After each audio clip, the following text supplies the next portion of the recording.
Hello, today I want to speak about this tsunami that's happening down the channel. It's basically like a conveyor belt, something like you've got at Nissan of these non-stop Trojan horses, aka dinghies, coming across the channel, full of parasital young men of fighting age. That's my opinion. If you don't like it, tough. They're unvetted, they're unchecked. Still allowed to come here and put up at the rich, basically. Now, despite this country paying the sewer out of France around millions upon millions of pounds, the French, in my opinion, are aiding and abetting these people to get across the channel. And again, I reiterate, I'm not speaking of women and children and genuine refugees. The only way this is going to stop is if we, the people of Britain, the working class people of Britain, there needs to be an armada of small boats in the channel to intercept these, in my opinion, take them back to France. I'm not on about hurting anybody or harming anybody. I'm on about picking them up and taking them straight back to France. Of course, you're going to have to face consequences, but someone's got to give, because of us, as I said in a previous video, if 10 million of these young men end up in France over the next 10 to 15 years, 97% of these people, these parasites, is going to be in this country. This current government, unelected Prime Minister, haven't got the guts to do it. In my opinion, Labour are bigger cowards than this fellow we've got in. This country and the people have been betrayed since Tony Blair and the Labour Party took this country into the false war. In my opinion, the Tony Blairs and the George Bushes of this world helped create Al-Qaeda with the illegal war, what they brought to the Middle East. That's my opinion, that's how I see it. And again, if you don't like it, tough. Look what's happening in this country, in Ireland. Such is the influx now. Cities and towns, my own city is becoming unrecognisable. Such is the influx. I'm not saying all parasital young men of fighting age that's coming here, but such is the influx of people from other cultures and other religions coming to this city. It's becoming unrecognisable. Liverpool itself, it's going the way of Bradford and Leicester and Coventry. Such is the massive influx there. And again, I'm not saying all these people coming into our city, in these cities, are these young men of fighting age.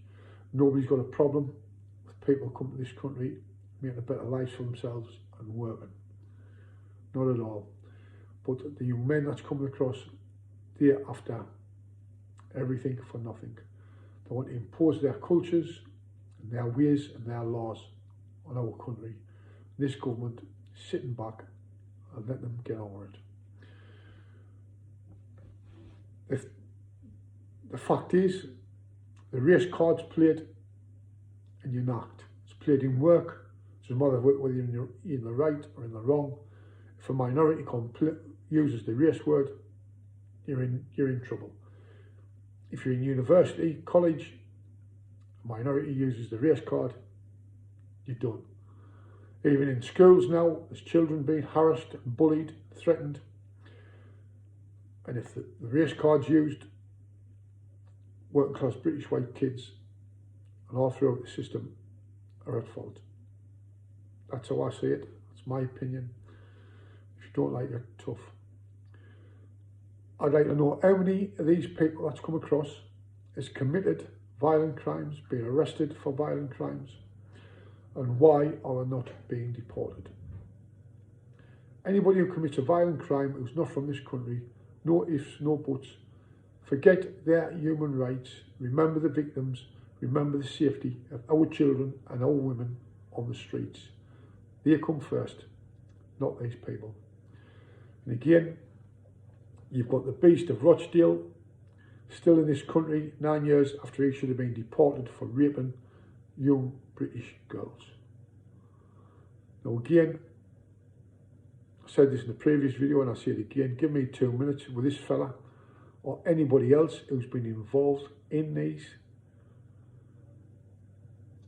basically race hate, raping gangs, and they'll be first on that plane. But I'll reiterate again, anybody, whatever race or religion, who interferes with kids in that way, they won't put them down, full stop. So the whole of Europe's on fire. Every country in Europe is up in arms, taking to the streets, blockades, basically anarchy in most of these countries, and there's only good old Blighty that's sitting and taking it and being lashed like a dog off the establishment in this country. That's my opinion. I'm entitled to it. If you don't like it, tough. I've said it before and I'll keep saying it. This government doesn't represent me. The MPs in my home city of Sunderland do not represent me, full stop. And certainly when Labour come in, they'll not be representing me. In my opinion, this government, and whatever government comes in, they do not represent the majority of the people in this country, the silent majority. Everybody needs to wake up, and something needs to be done before it's too late. Well, I'm going to leave you with that. And again, if you've liked it all, well and good. If you haven't, tough.